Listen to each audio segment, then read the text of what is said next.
places and people can trigger a lot of things for me. So I know to stay away from my concern in terms of triggers is related to your behavior with young people, with bikers. Okay. So that's kind of the trigger that I'm looking for. For those triggers, it's again staying from places where like younger people go to, like parks. I know that I can't go there because those kind of triggers I guess be like an enticement. So I know not to go there. If the thought even goes into my mind, to redirect myself to other things, to other hobbies that I have, to other areas to do things. Like, instead of say I have an idea or a thought, okay, I want to go to a park, redirect myself to do other things, to other places, to find other hobbies to keep myself occupied. This Florida man was arrested and locked up for doing the worst to a child while visiting a friend in Connecticut. But don't worry, he has a low risk score, and obviously he's very, he's got everything under control if they release him after serving just 4 years for what he did. Well, we'll unpack it at the end.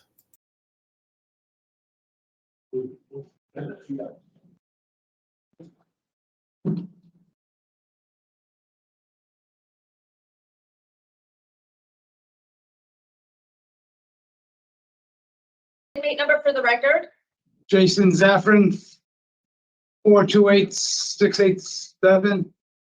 Thank you, Mr. Zaffron. And so this is hearing being conducted in consideration of the parole application for Mr. Jason Zaffron, inmate number 428-687, who's serving a total effective sentence of 10 years execution suspended after 5 years, followed by 10 years probation for the charge of sexual assault in the 3rd degree.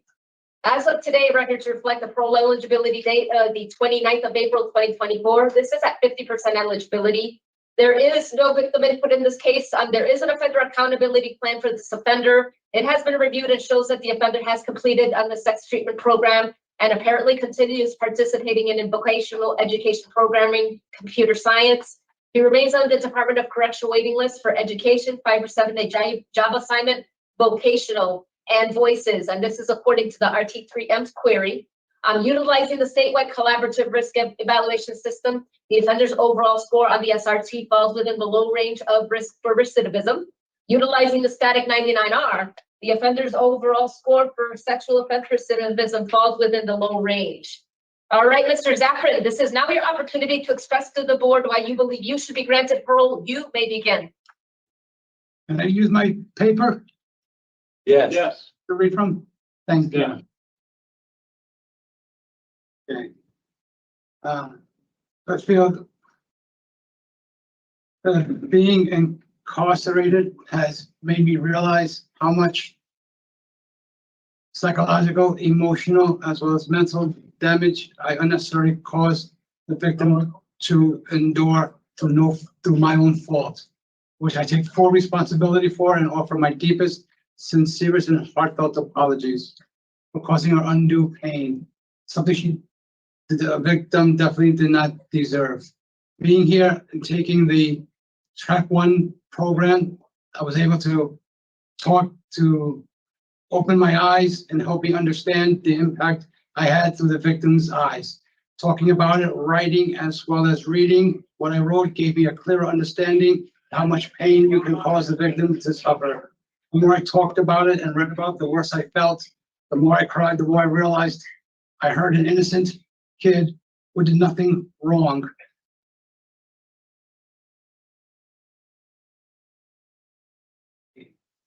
Being here also has helped me have time to reflect on the crime that I committed and how much another person can be hurt by my own faults, by not thinking clearly, by not taking steps to prevent anything like this from happening, by not seeking the appropriate counseling, which was available to me through the VA, through different resources that I had available.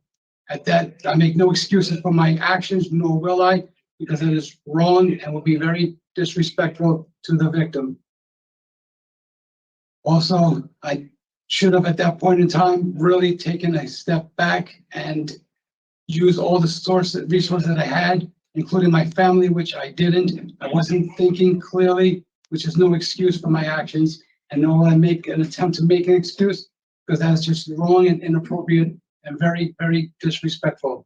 I know that if the parole board does grant my release, you will not regret it. I'll not cause any problems. I will abide by any and all stipulations. I do not want any trouble, and I will continue to live the same life I did for the past 8.5 years, which was quiet and low key, supported by my family, my support system, and my doctors and specialists at the VA.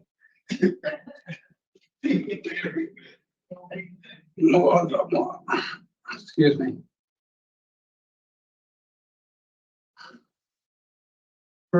Furthermore, my wife will be with me. I will have an aide, as the doctors do not want me to be by myself because I have an amnesia disorder. Sometimes I wander off and don't know where I am.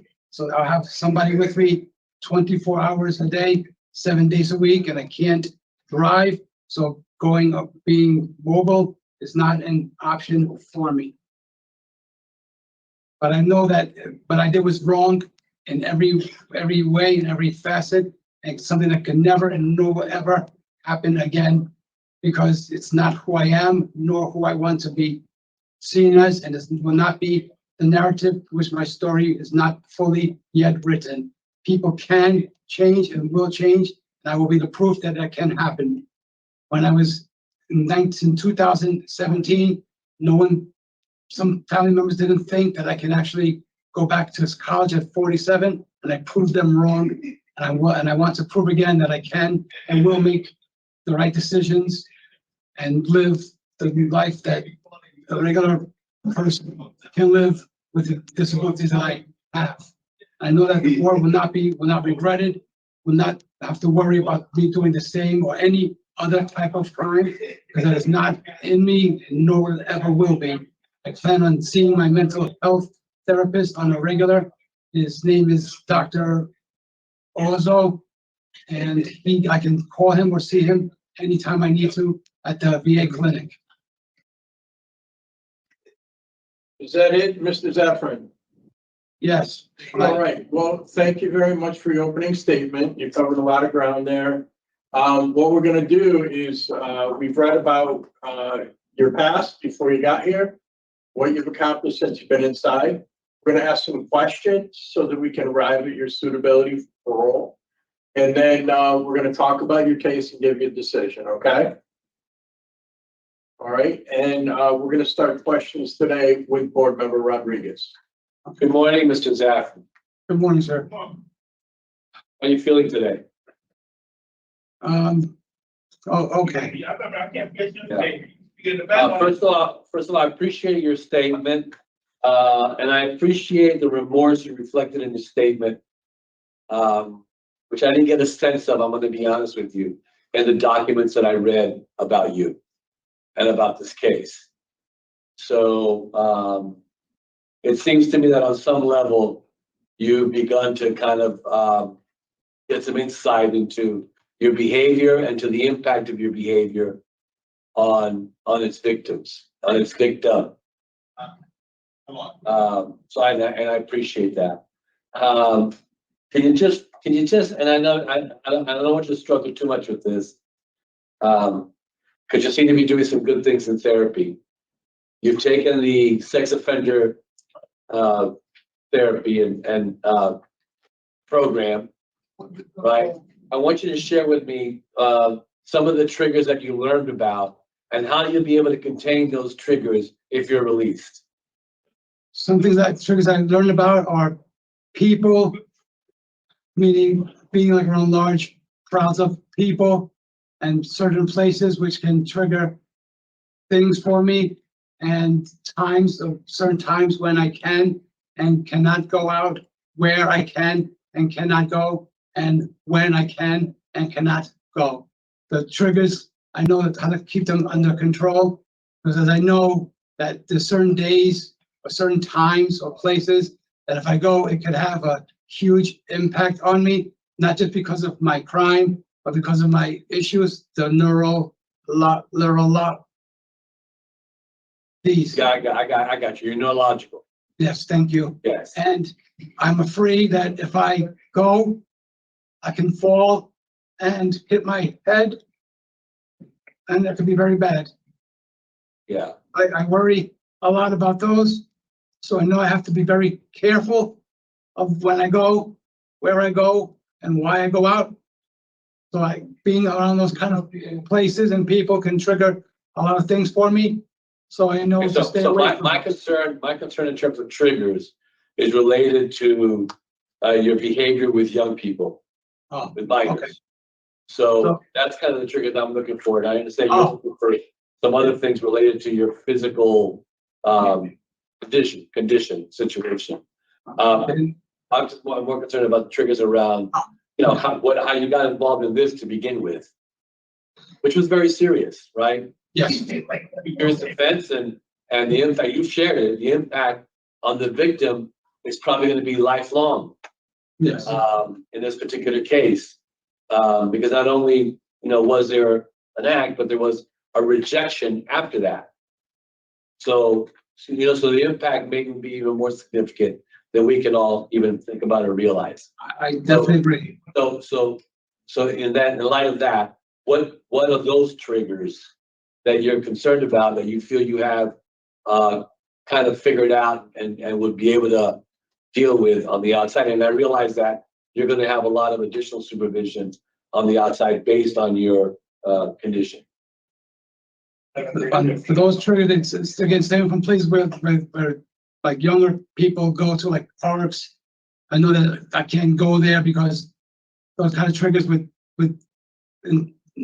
guess be like an enticement. So I know not to go there. If the thought even goes into my mind, to redirect myself to other things, to other hobbies that I have, to other areas to do things. Like, instead of, say I have an idea or a thought, okay, I want to go to a park, redirect myself to do other things, to other places, to find other hobbies to keep myself occupied. For me, the biggest thing is keeping myself occupied. I'm occupied, and other thoughts do not enter my mind. Things like reading, sports, watching sports, going to like baseball games, things to keep myself occupied. If I'm occupied, my triggers are pretty much under control because I'm doing something to keep my mind busy.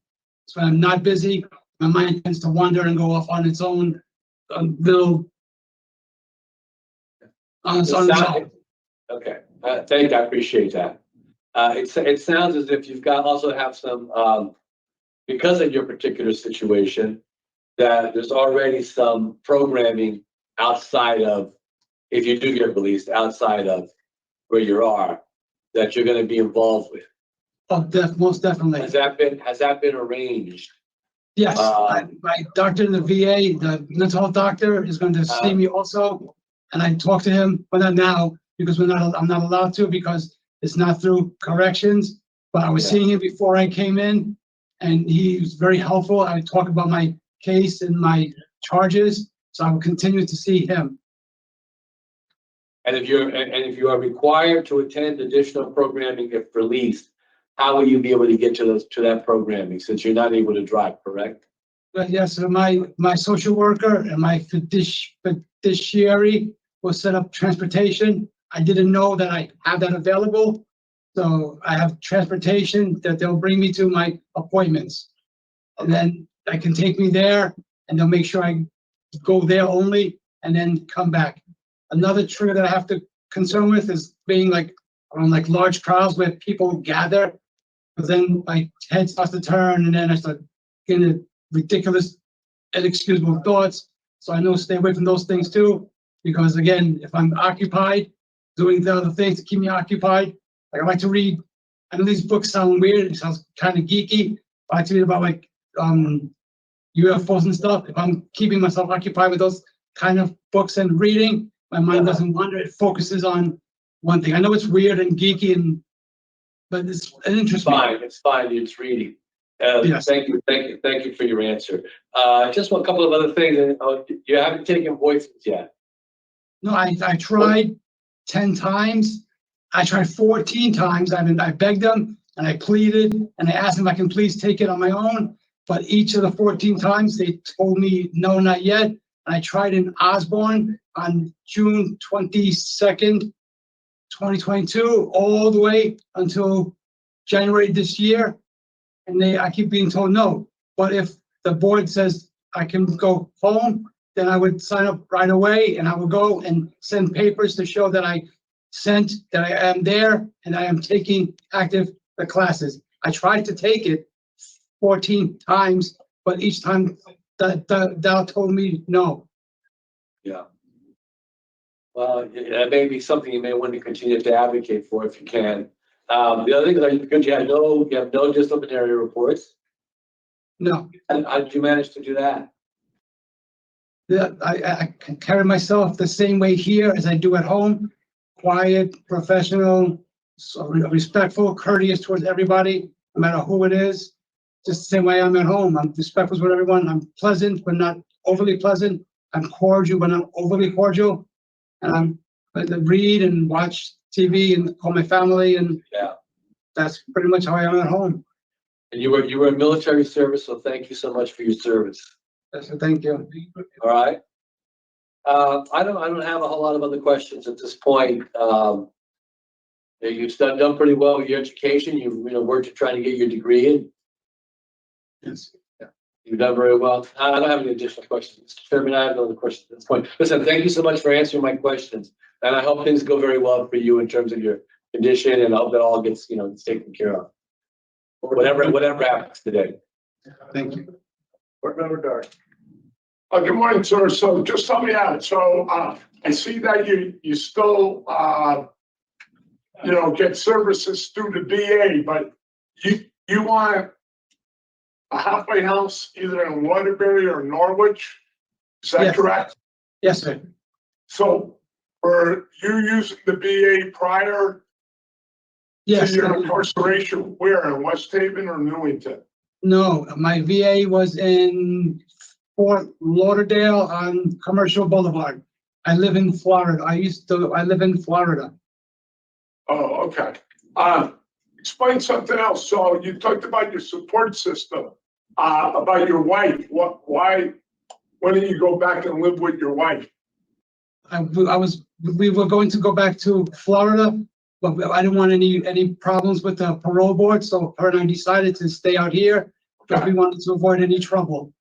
I don't want any problems, any issues with anyone, so we decided to stay out here instead of going back there to avoid any problems. All right, thank you. Thank you, Mr. Chair. Thank you. Board Member Rodriguez. Thank you, Mr. Chairman. Well, Mr. Zaffron, although he hasn't taken voices, has acknowledged responsibility for his actions, has been remorseful and apologized to the victim. This was a very serious offense. This was an adopted daughter it's happened with. And then he rejected her and ran out, tried to run out. And so in that sense, it was very, very serious. But he did express remorse during his statement, or accepted responsibility during his statement.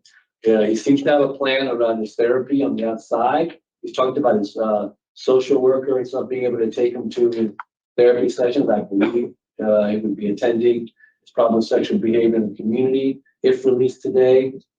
I would be supportive of granting Mr. Zaffron his discretionary parole today. Board Member Dargan. Yes, so, there were a lot of things we looked at, right? This first period of incarceration, you really didn't get in trouble with the law until right prior to this offense, right? And so you're trying to figure out what was going on in your 50s and late 40s. I'm on the same page though with my colleague as far as writing, and at least he has 10 years of probation to follow. That's why I asked him why he wanted to go back with his wife. He could still, if he wants to try to go back to Florida, but right now he stated what he wants to do. Yeah, I mean that's not an issue with the parole board. Yeah. So that's something that you would want to talk to the parole officer. Yeah, I understand. Yeah. I have a halfway house, PSB, no contact with minors without parole officer permission. Enhanced internet device monitoring, said, You know, that's the question. whether or not. I did think about that, but I wasn't convinced of anything that I read. Okay. So PSP, no contact with Jay-Z. So we got, Yeah. in regard to Jason Zaffron, 428687, I moved to grant parole on or after April 29th. Is that what you said? Lost the best bet. That's April 29th, 2024. April 29th, 2024, with the following stipulations. Halfway house placement, community-based treatment for proper sexual behavior, no contact with minors without parole officer permission, and no contact with victim J's. Is there a second? Second. Those in favor signify by saying aye. Aye. Those opposed, no. The ayes have it, and parole in this case has been granted. Mr. Zaffron, your stipulations will be explained to you prior to your release. You know, go out there and do the right thing, and what I didn't get a chance to say, but Mr. Rodriguez did as well, is thank you for your service to our country. Thank you so much. All right, this concludes this hearing for Mr. Jason Zaffron, 428-687.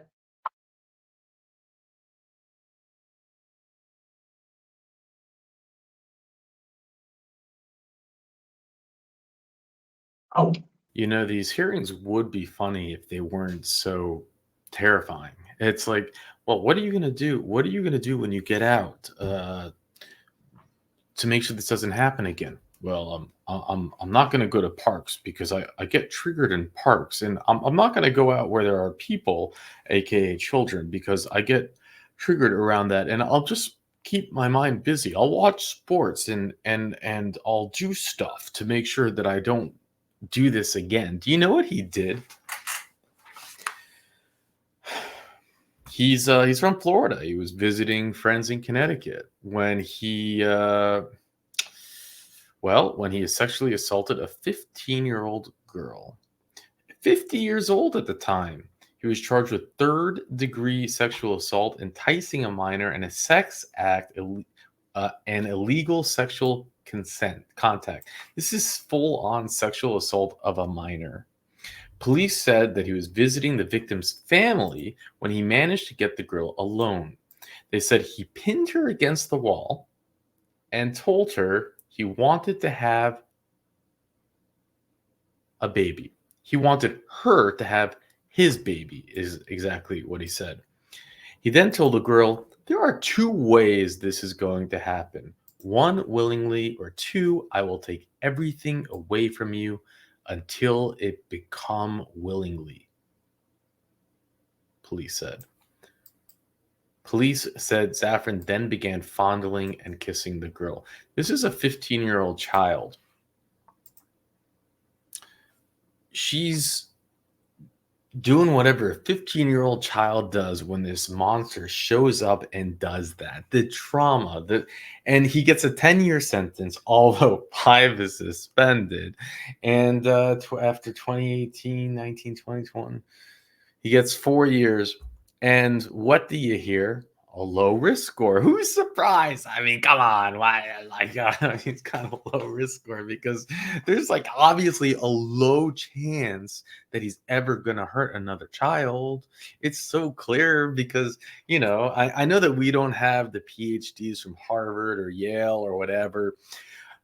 I know that we're not that smart. I know that, you know, we can just trust that this man probably never had you know, these type of feelings before, you know, feelings for children. I'm sure that he now, with his knowledge and programming, that he will avoid public places. He will avoid going anywhere where people might be, parks and things like that. And for the next, I don't know, however many years he lives, if it's another 20, 30, 40, he'll be fine.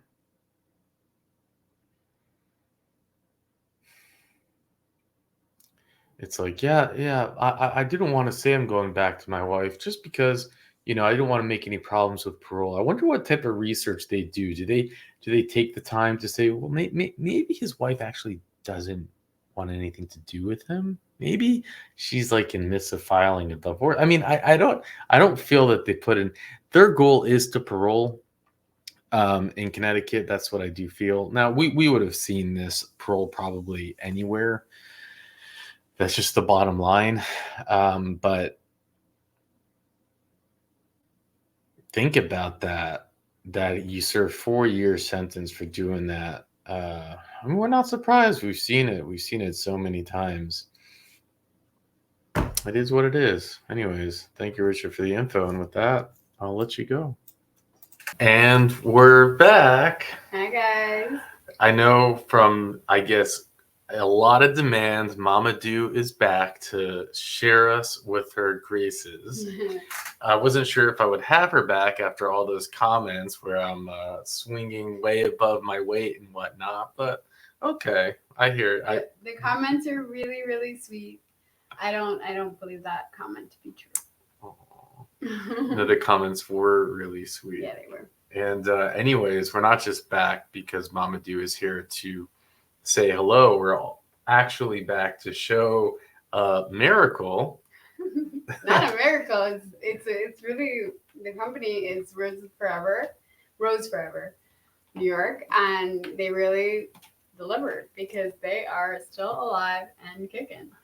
Like our Let me take the top off so you guys can see better. I don't know what they're putting in these roses, but give me some of that. Well, we have all of that in our love. But no, I mean, for real. So they do really last forever. Call me like, I don't know, call me Mandoo. But I just thought that was the name, Rose Forever. They probably told me when they said, hey, do you want to talk about this? And maybe I just didn't read it all, but they really do last. It's been almost a month. Yeah. And it's been a centerpiece and also conversation starter with everyone that has come over. So, and they last forever, like our love. yeah. But there's a link in the bottom below. I do get a little bit of something if you want to pay it forward. But I think more importantly, what we want to do is show any advertisers that support this channel, that support something that we cover. Very few do it. So if you're going to get flowers, I think it does mean something to show a little bit of thank you to Rose Forever. And not just that, but they will last. Did they have different shapes, different colors, all that? Oh yeah, they have okay. everything. You check out the link below, you'll see the website. But if you don't like, hearts and you want some, they got everything there. It's this beautiful website. It ships out of New York, but they ship it, like FedEx, and you don't need to worry about them dying on the way there because apparently there's. It's definitely worth your money. It's like, yeah, it's worth it. It's definitely worth it. I mean, I'm just saying, there's nothing else to say except that it's worth it. It's like it's lasting forever. We got a centerpiece for a whole month now. like our love. Okay. So, anyways, yes, click the link below if you're gonna get flowers. It's worth it, like Mama Do says. And with that, we'll jump into the hearing. Hi guys. Reason why I was. That's not true. You weren't supposed to be in Massachusetts in the first place. Did you have permission to go? No, ma'am. So don't say that I only went up there because she told me she was pregnant. That's not true. She had other children. You were around them too. And then, wasn't she married? Not that I know, no. Yeah. Just like you didn't know the ages of your victims, right? Yeah. Well, it's a classic smackdown by panel member Paige. I give her a hard time, and I think rightfully so, but man, she can dish it out. We're about to watch a parole hearing of someone who just keeps getting revoked for really doing the worst to children, and we'll unpack it at the end.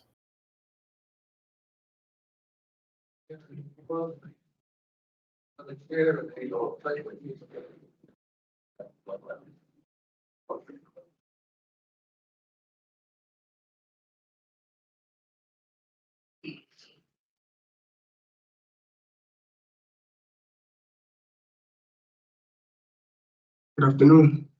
Good afternoon. Good afternoon, Mr. Hughes. My name is Parole Officer Logan. Today is Friday, May 31st, 2024, and this is a hearing of the Connecticut Board of Pardons and Parole.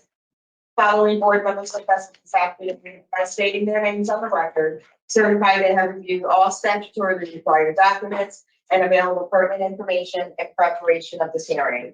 Good afternoon, Mr. Hughes. My name is Deborah, panel member Smith Palmieri. Thank you. Good afternoon, I'm panel member Page. Good afternoon, Joy Chance. Please state your name and inmate number for the record. I keep getting some. Good afternoon, I'm Kimion H 432-506. This hearing is being conducted in consideration of the parole application for Kimion Hughes 432-506. He is serving a sentence of 6 years, executed suspended after serving 2 years and 6 months, followed by 113 months of probation. For 2 counts of violation of probation, the underlying charges are sexual assault second victim, age 13 to 15 years old, after 2 or more years older. He is to remain on the sex offender registry for 10 years. As of today, parole eligibility date of February 9th, 2024. There is no victim input in this case. There is an offender accountability plan for the offender. It has been reviewed and shows he has included good intentions, bad choices, alternatives to violence, basic. He is currently participating in Click and Crime, and he's also enrolled in Voices with an anticipated completion date of June 17, 2024. Utilizing the statewide collaborative offender risk evaluation system, the offender's overall score falls within the high range of risk for recidivism.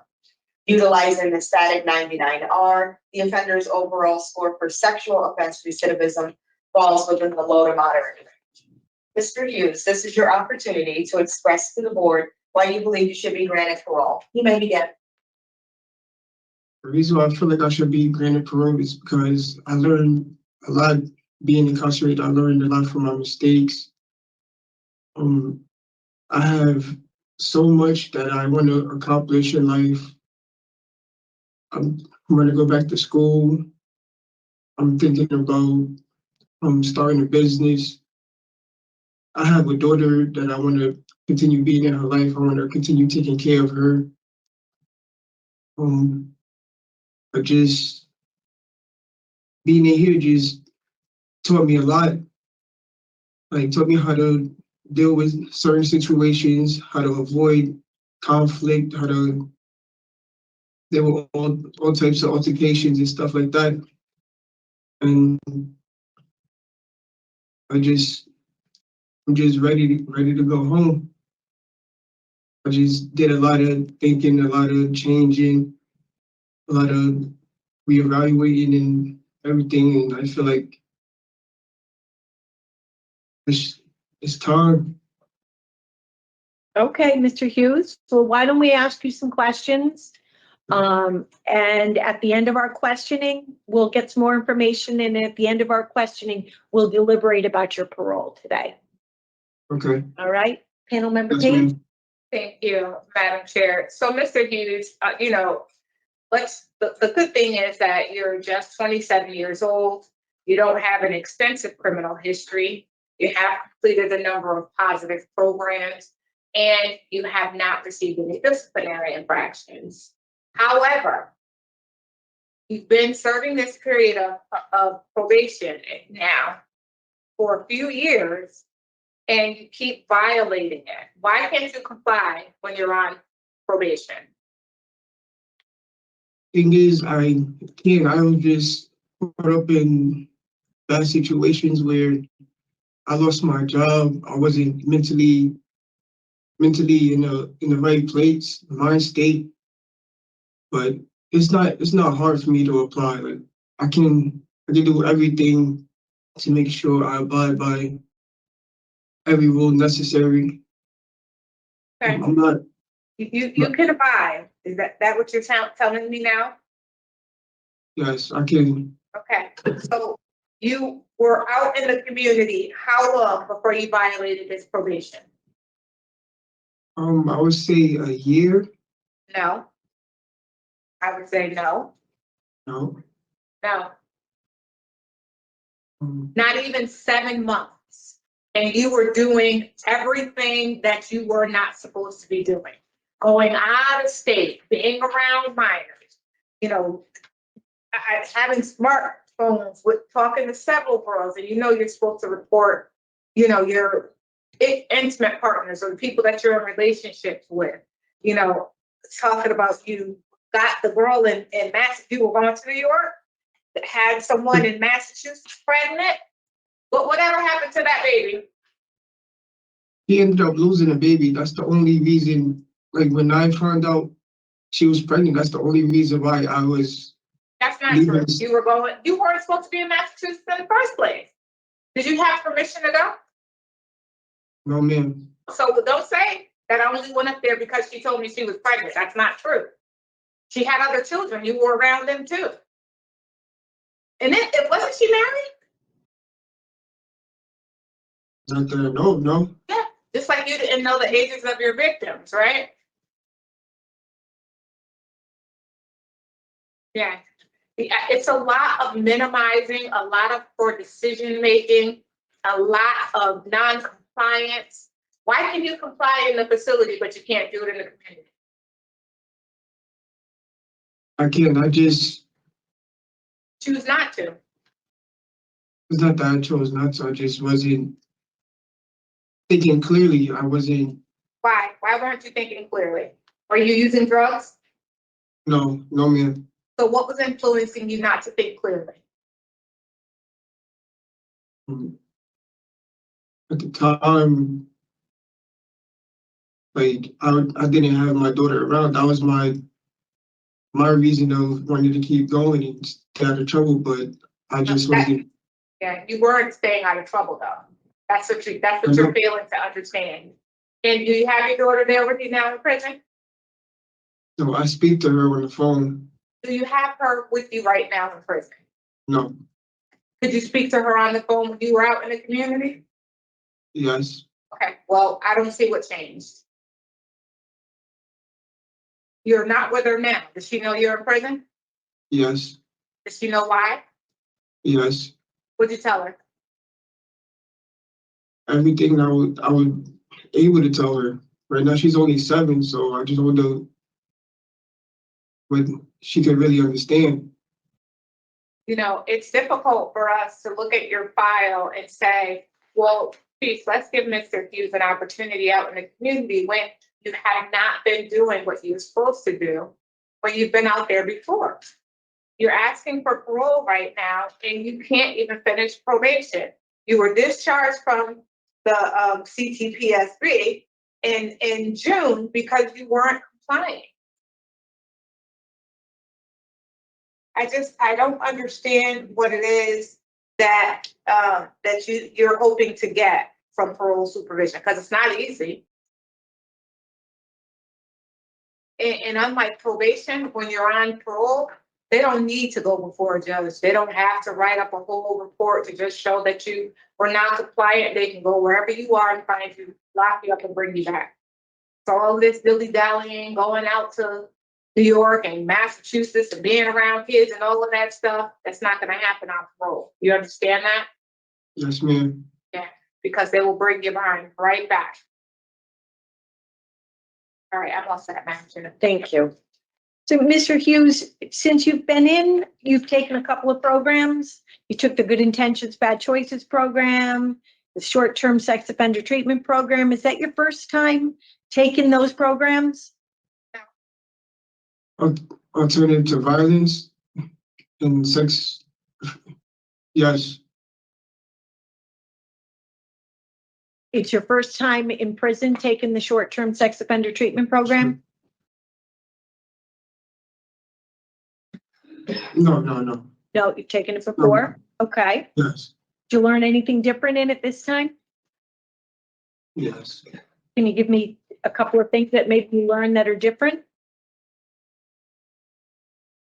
Basically, I learned just to pretty much stay away from any possible things that can get me in trouble, like any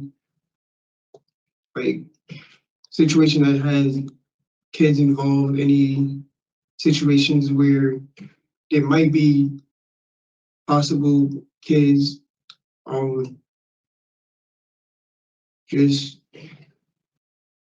just to be aware of my surroundings, aware of who I associate with, who I speak to. Okay. Okay. How is that going to help you when you're out in the community? It's gonna help a lot because honestly, I cut ties from a lot of people, so I'm just mostly focused on building myself and doing what I gotta do for me. That way I can continue being a father to my daughter. I don't What wanna, about what about the Good Intentions, Bad Choices program that you've taken? How's that going to help you with your decision making? I'd say it's gonna help a lot because it's also like, it's pretty much like common sense when it comes to being outside. All you gotta do is just like think about what could get you in trouble, what could keep you out of bad situations. It just for me it's all mental. Like I can All right. just Well, I think that program, is to help you think through consequences. And I'm wondering, why you have so much difficulty with probation. They're not hard rules to follow. The program is there to help you. It's not there to hurt you. It's there to help you manage to remain in the community and keep the community safe, keep you out of jail, by helping you think. So what do you think? How do you see things going forward? I just see myself doing everything I gotta do to keep myself from coming back here. Even if that means just pretty much always being by myself, just going to probation, staying away from anything and everyone that can bring me into situations to get me back in here.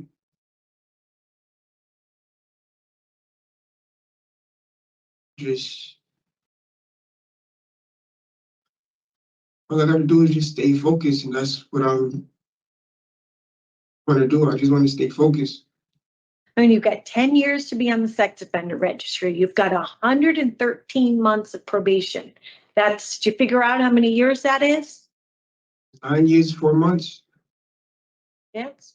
10 months, 10 years. Yeah, it's quite, you can make it work to your advantage, or you can keep coming back and forth. That, That's going to be up to you, because your charges are such that, you're going to be on supervision for a while, and you're going to have to comply. And if you don't, there's not really going to be a lot of latitude. There's not a lot of gray area. So you want to go to the halfway house, and you have a job back at the car wash, or you're hoping to get that job back at the car wash? I'm hoping to get that job back at the car wash. In the halfway house, yes, I would like to go to the halfway house because honestly, I don't really have a lot of relatives that would take me in because most of my family is based out of New York. So it's just me and my mom. But halfway house is basically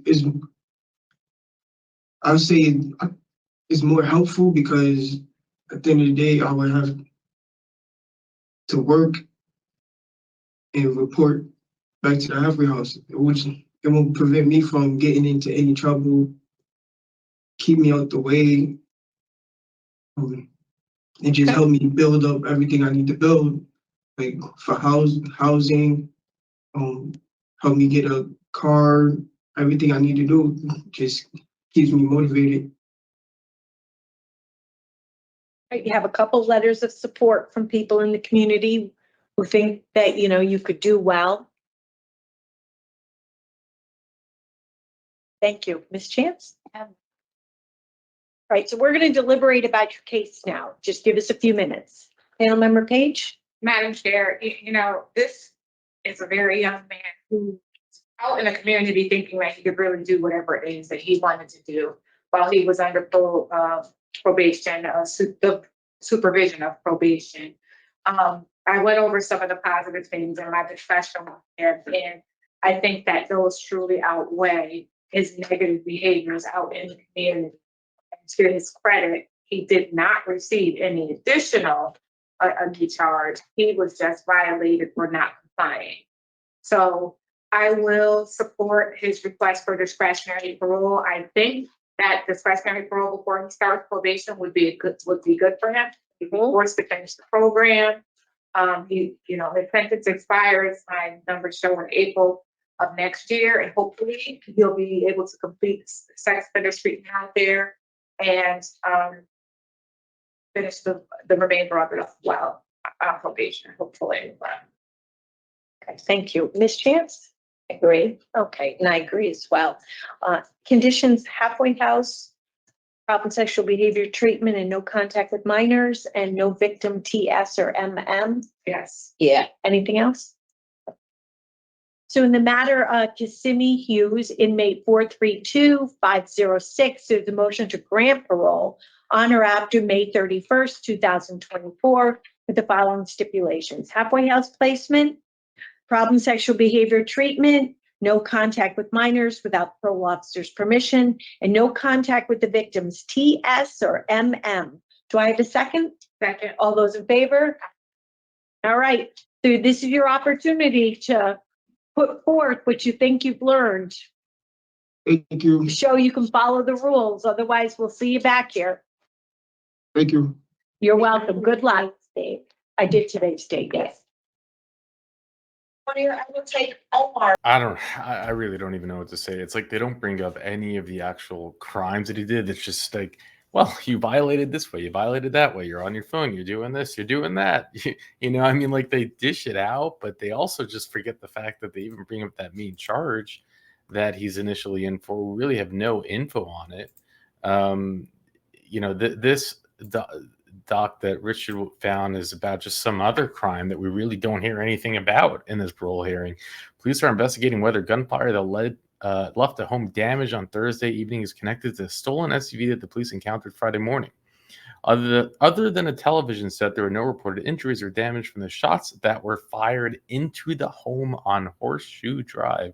A resident on the street told police that 4 young males knocked on the door of their home, asking for someone who didn't live there. The group left, and a short time later, the homeowner heard multiple gunshots. Police found bullet casings at the street, and the homeowner later found that the outside of the home was hit. A dark-colored Honda had been seen fleeing the scene. Though police have not linked it to the shots, the police say they seized a stolen Honda Pilot by about 1:30 a.m. while it was parked. As police approached the SUV, a young male standing near it took off running, and police weren't able to detain him. Police arrested the SUV driver, Kimion H DOC, and detained a 14-year-old. They also said that the SUV involved in hit-and-run crash. Dukes and the teens were charged with third-degree larceny. Police say a friend of the trio, Kimion, was charged with interfering with police after police told him to leave the area multiple times. Oh, that's interesting. So that's all he was responsible for in that one, was just not leaving the area. I guess that's not such a bad deal. Maybe that's why it wasn't brought up. My bad. Then we go through his, it's like 9/27/2019. He has the 53A, which is the sex victim, the sexual assault, which is a victim 13 to 15 years of age, and 3 years where he's at least 3 years older. It's interesting because I'm pretty sure that Miss Member Page, I think she was leading, it said 2 years older. So I think she made a mistake there. Now, if I'm doing the math right, that would make him 22 years old when she was be at the oldest 15. That's and then he was sentenced 8 years jail, executed, suspended after 2 years, and probation of 10 years, and then he keeps getting revoked.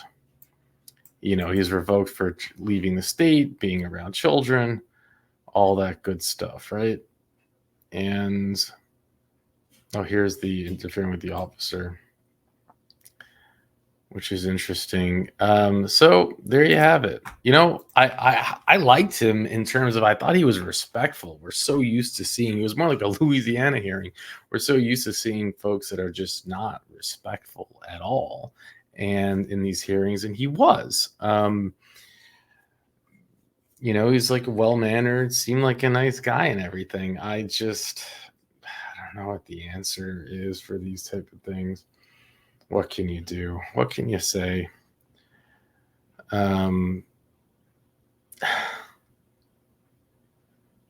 Yeah.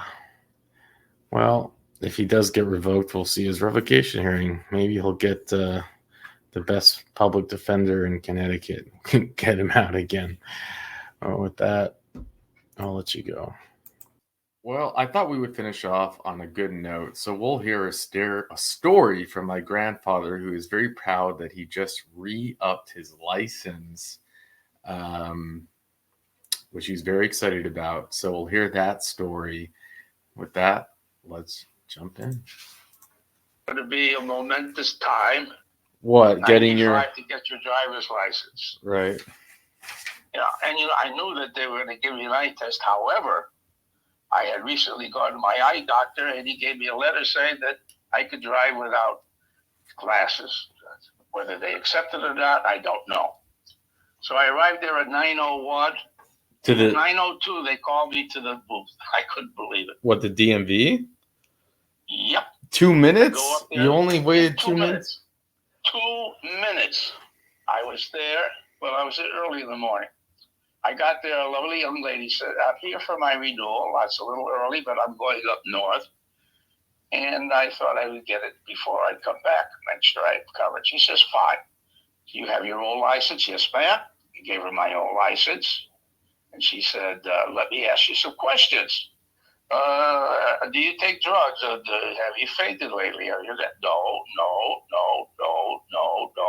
Very good. Okay. Would you kindly go to the machine? We'll take your picture. I stood under the camera. They took my picture. Didn't like it, but they took it. I looked 5 years older, 6 years older than the last picture. And back to the booth. And I said, by the way, I'd like to also re-register my car for another year. She took that registration. And she said, well, let's see about your eye exams. I said, well, I have a letter from my eye doctor, as I mentioned. She took the letter, read it, said, well, that's fine. She says, that'll be $94.10. I wrote her a check. She issued my new license, my new registration, and I'm good till 101. What a feeling. So you were 101. So that's another. I'll be 101 for my next license. I may have to wear glasses then, but what the heck? Oh, I am looking forward to hearing your story when you get it at 101. I will be very happy to tell it to you. So do you remember, how old were you when you got your license for the first time? 16. 16. What was that? 16. Do you remember the story? Well, I remember the story very well, and I'm afraid to tell it to you. Oh. It's a little bit shady. Okay. You may not believe it or not, but this is the true story. I've never heard of it. So. It was 1942. And the wartime. And I was so anxious to get my license, I couldn't wait. I could drive when I was 14. And there was a shift car, three speeds on the floor. It was a Dodge, my dad's Dodge, a 36 Dodge. That's what he taught me on. And he said, get into the driver's seat. I says, okay. He says, drive. I said, what do you mean drive? He says, put the clutch in, let it out. So I watched him so much, I was able to drive at 14. So when I turned 16, I couldn't wait the 30 days waiting period before you could apply for your license. My father happened to know somebody who worked in the motor vehicle department. So she says, give me the $10 and we'll get your license. So my dad wrote out a check for $10, gave it to the person, came over to me and he said, Neil, this is your driver's license. I'm 16, maybe 2 days after I'm 16 years old. He says, if you have any kind of accident in the next 30 days, he says, I'll personally kill you. I said, no, sir, I will not. And I drove so carefully. I never took my driver's test. I never knew this. That is correct. $10. I never took my driver's test. Yeah. It makes sense. Back in 1942, you might be able to do something like that. Yep. I did not take my driver's test. Can you believe it? No. And I never had a problem. That's I amazing. had one accident in 1954, driving to work, 7 o'clock in the morning. And I'm pulling into the parking lot where my store was. And it was a freezing, cold, icy day. And as I pulled into the parked the car, it slid into the car next to it. And I hit the car next to it. It did some damage to the car. And that was the only accident I ever had in all these years I've been driving. Do you remember what model car the 1936 Dodge was? I'm looking it up on the internet. No, I don't. I don't remember. They're big cars. They're beautiful looking. Oh, they're all big cars. They're all big cars in those days. Yeah. What was your favorite car? My favorite car that I owned Yep. was a 1967 Tempest Split 6 convertible with 4 on the floor, dual carb. And that car would ride like a boat. It was gold on the outside with tan leather seats and a white cover. And it would travel up and down. I could beat any 8-cylinder car on the road. Now, there were only 6,000 of those cars produced because America at that time, during the 60s, wanted 8s. So they're a very rare car, and today that car is probably worth $150,000. Now let me tell you what happened to that car. Being a nice father like I am, when one of my daughters, and I will not mention her name, graduated high school, I gave her my car as a present for her high school graduation, and she drove that car for about a year. And then she comes over to me one day and says, Dad, guess what? I got a brand new Audi Fox. I said, well, what did you do with the Tempest? She said, I traded it in. You traded in my Tempest for an Audi Fox? 4-cylinder piece of crap? She says, I thought it was a good deal. Well, 1 year later, it blew a piston out it. They were dogs. I think they only manufactured them for 2 years, took them off the market. They were so bad. And I'll never forgive my daughter for giving away my 1967 Tempest convertible 6-cylinder Split 6. That's the end of the story. I can't believe that she would give it away without consulting you. I know. She never told me. She never said she was getting a new car. She never said, what should I do with the old car? She just went ahead on her own and traded it in. They probably got nothing for it. And somebody's got a beautiful little car today, believe me. That's a classic. I'm looking at one now. Yep. It's yours was a V6 or a V8? V6, Sprint V6. Sprint V6. Looking at a V8 now. It just said it sold. No V8. It was a 6. Pontiac Tempest. Pontiac Tempest 67 convertible. I'm looking at them in yellow. It's a beautiful car. Oh, it was gorgeous, gorgeous. And it ran beautifully. It was so comfortable. The engine was phenomenal. It must have been a big 6. It was they call it a Sprint 6. I don't know why they call it Sprint 6, but I guess maybe a turbo type of thing. I'm not sure. But it was a Sprint 6. It was definitely 6. It was great. Anyway, that was my best car, favorite car. However, having said that, the car I'm driving today seems to be very nice. It's a computer with a steering wheel. Yeah, they make him a little different these days. You gotta believe that. You can see in front of you, behind you, on top of you, around you, the side of you. If a car comes too close, it goes beep, beep, beep. If you're backing up, it stops automatically if something's behind you. If you're in cruise control, you're driving ahead, the car pulls ahead and stops, it automatically stops. You don't even brake. Not only does it have heated seats, it has cool seats.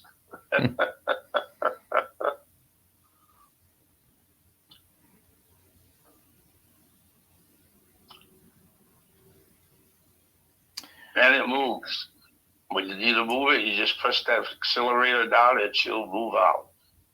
2.5 liter engine.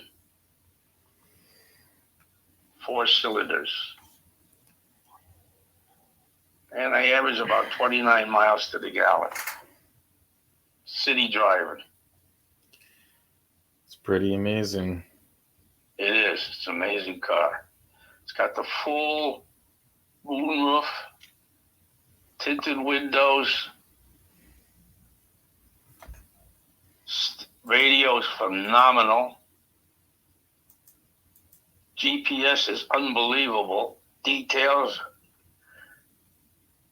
You're running out of gas. It comes up and says, you're low on gas. Do you want us to find a gas station for you? You say yes.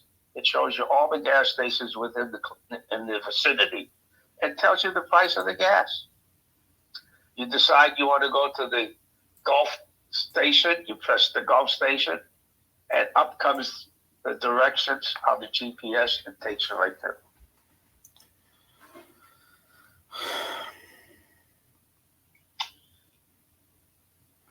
When are you going to Connecticut? The 29th of this month. 8 days.